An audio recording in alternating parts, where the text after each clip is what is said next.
ఏదైనా మీ సంకల్పం బిడ్డల గురించి, పెళ్ళిళ్ళ గురించి, ఉద్యోగాల గురించి, ఆరోగ్యాల గురించి అనుకున్నది కాకపోతే, ఇది అయితే నేను పేదవాళ్ళకి ఇది దానం చేస్తానని దండం పెట్టుకోండమ్మా, ఖచ్చితంగా అయిపోతుంది.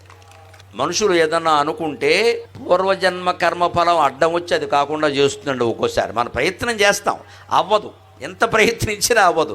ఎందుకు అవ్వట్లేదు? నీ ప్రయత్న లోపం కాదు, నువ్వు కంగారు పడక. అడ్డుకుంటుంది వేరే ఏదో. అక్కడ మన పూర్వజన్మ ట్రాక్ దెబ్బతిని ఒక్కోటి ఆగిపోతుంది అక్కడ.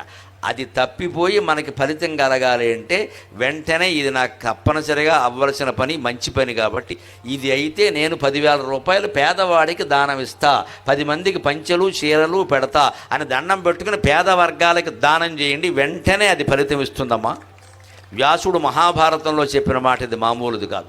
దాతవ్యంచ అనసూయత, ఎటువంటి అసూయ లేకుండా ఇచ్చేయి. దానం దానం దానం దానం వల్ల కలిగే పుణ్యం మామూలు